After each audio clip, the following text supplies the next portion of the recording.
Je pousse le roseau, j'incline la canne. Je me ferai un chemin obscur parmi les gens. Je me dirige vers l'arbre crevé qui ne coule jamais.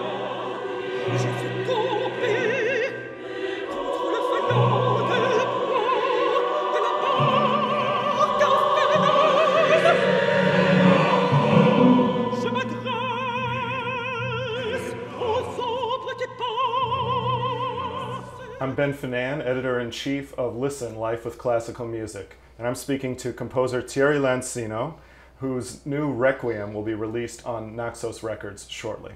We are speaking from Thierry's lovely studio here on the Upper West Side of Manhattan. Your Requiem focuses on the Sibyl, which, coming from the Requiem text, Teste David cum Sibylla. So maybe you could both give us the context of that passage and also explain what a Sibyl is. The Sibyl is an oracle.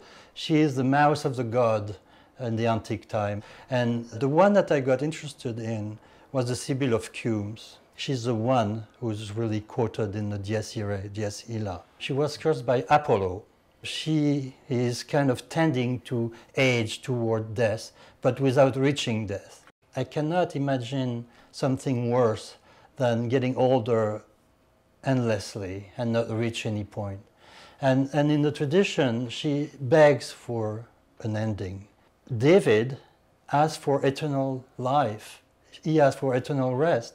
So when I saw this confrontation, which is not explicit in the text, but which is contained by the text, David cum Sibylla, I thought that that is absolutely the subject of my Requiem, and that it's all about divinity. It's all about humans who are looking. Mes yeux fixés à terre, mon nom n'est plus qu'un chant qui veut mourir, mon corps n'est plus qu'un souffle qui voudrait s'expirer. Chaque fois qu'un fidèle pénétrait dans ma caverne, chaque fois qu'il demandait Sibylle, que veux-tu? Je lui répondais Homme, je veux mourir.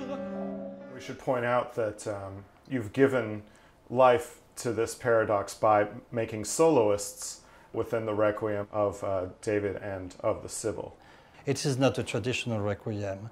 It is a big epic about death, about life, and about time. And it needed to be expressed by the two parties. So the Sibyl was going to be the mezzo-soprano, who is sung beautifully by Nora Gubish. And she gets into this trance and she begs for annihilation. And David is a heroic tenor who is sung beautifully by Stuart Skelton. They expose their point of view and they fight over it. And the choir takes over like a Greek choir in the tradition of tragedies, if you want. Look at the scene and emphasize one side or the other, alternatively or together at the same time. Now I had two other characters which are kind of extension of the first character. The bass, which is sung by Nicolas Courjat beautifully, is the other side of David. He's the conqueror. And so there's this two sides of David that appears. Now on the other hand, there is a soprano, which is gorgeously sung by Heidi Grant Murphy. She's a human. She's a human dimension, the human suffering.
So you had a partner for unfolding this drama. The librettist was Pascal Quignard, who English-speaking audiences may still be familiar with his work because he wrote the book for Tous les Matins du Monde, which was a very successful film worldwide. When I thought of this Requiem, I immediately thought that he would be the perfect person with all the talent to do something so difficult, which is to change a form that is so solidly expressed for 700 years and to do something different and question it. It was obvious we were on the same track. So traveling from the words to the music, maybe you could talk a bit about where musically this work resides in terms of its aesthetic. It's impressive at the beginning when you start working on such a thing that has such a heavy load of history. It was obvious for me that this two side would bring a dynamic that has to be reflected by the music. So the music has also two sides. And it is this dynamic that I was interested in. I kept the same big chapter of the 5 parts of the Mass. But the text of Quignard comes and disturbs this order. Musically, that led me to thinking of ways that can be also acceptable for a large public. I think it's important that music speaks to a large public. I wanted also to move, which I think is one of the point of music, is to address a part of your brain which is pretty far inside and to reach it. So in a way, you have moments in the Requiem where the musical language looks back and moments where it looks forward, and yet it all seems to gel together quite nicely. I always managed to do what I really wanted to express, and I think most of the 13th part of the Requiem really fits nicely in what I want to do musically. And I would say that it doesn't turn its back to the 20th century, but you can see the 20th century a little backward, far away in the back. So it's moving forward. And you know, when you leave on a boat, when you leave the land, you see the harbor is becoming smaller and smaller, and that would be my 20th century there.